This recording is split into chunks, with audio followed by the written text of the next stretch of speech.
chilling video of a convicted predator stalking his prey.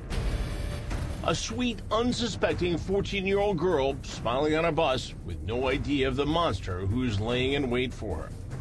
And the terrifying moment when innocence runs straight into absolute evil. She looks towards the individual, and then she steps back away from him. I'm not a monster. Alianna DeFreeze, snatched on the way to school, taken near the bus on an icy winter morning. I don't understand how someone can take away a sweet, innocent child like Alianna. A mother's grief, understandable for Denisha Cooper. Clutching Alianna's favorite stuffed animal, Denisha remembers her adorable daughter's final moments. She ran back and gave me a hug and kiss. I was grateful for that moment because I almost missed it because that was the last time I'd seen her. Now, breaking news. A verdict in the murder trial of the man charged with abducting the 14-year-old on her way to school. We, the jury, in this case, being duly impaneled and sworn, do find the defendant, Christopher Whitaker. It was just after dawn. Alianna is changing buses at this Cleveland intersection. She never arrives at school. The alert system is down, and Denisha doesn't find out Alianna was gone for nearly 10 hours. Cleveland police mount an intense search for the 14-year-old. We followed up on dozens of leads that we have from the community, and we asked the community to continue to phone in those leads. Then, 3 days later, a gruesome discovery in an abandoned house. A young girl's body is found. She'd been raped, stabbed, and beaten to death. Tragically, it's Alianna. She was just a baby. She didn't deserve this. She didn't deserve it.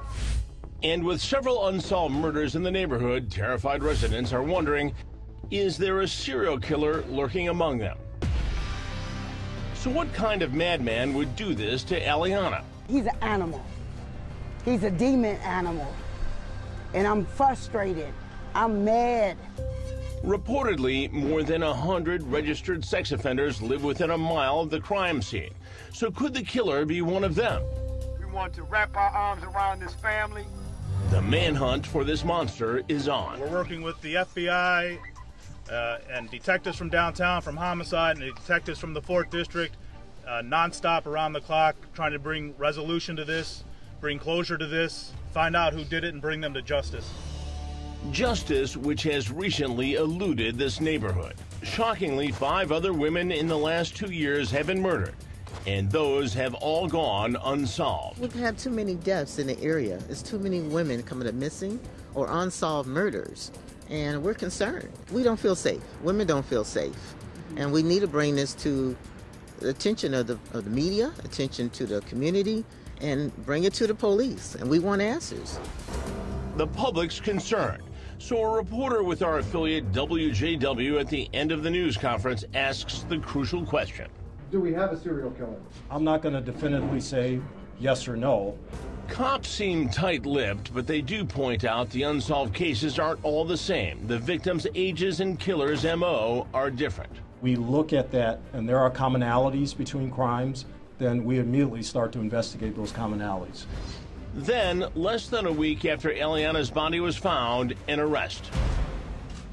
This defendant followed a child from a bus stop, kidnapped her, then savagely and brutally assaulted her and murdered her. Christopher Whitaker is a registered sex offender who had done time in the past for felonious assault and sexual battery. How was Whitaker caught? A tip leads cops to a house where he was reportedly living. A house which was miles away from where authorities believed he'd been staying, where he'd registered as a sex offender.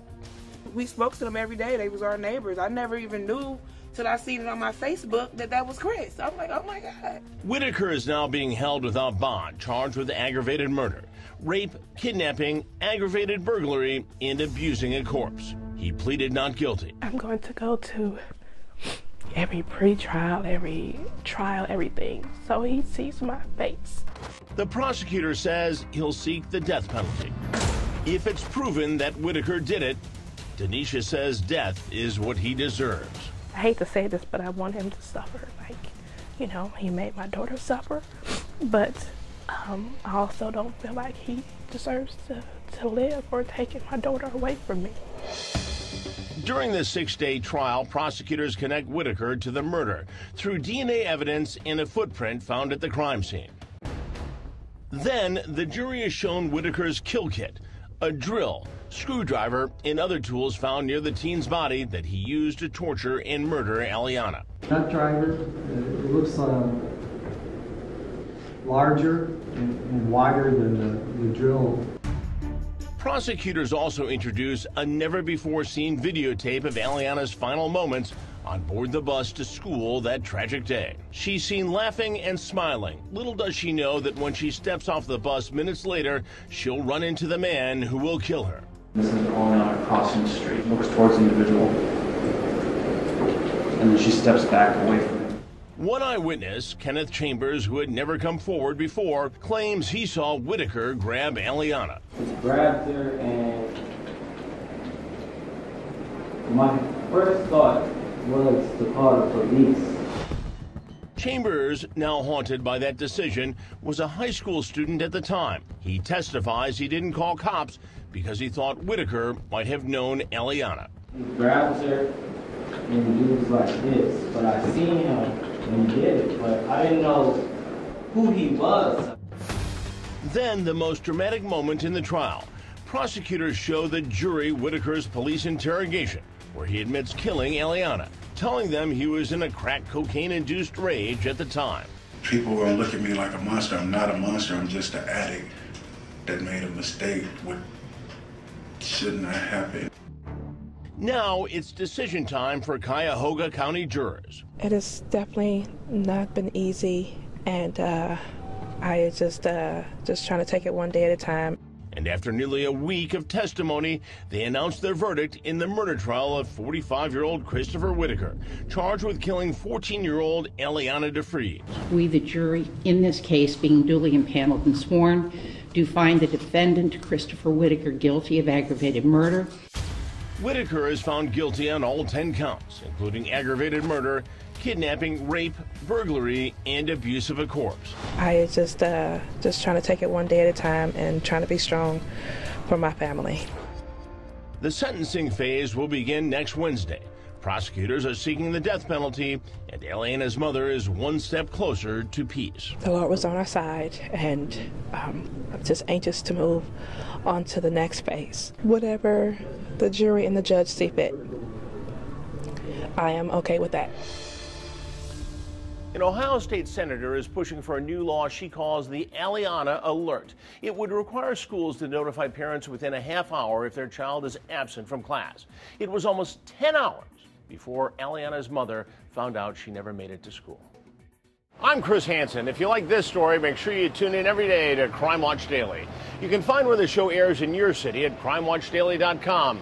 Watch it live or record it on your DVR and watch it at night. And to all those criminals out there, remember, we are watching.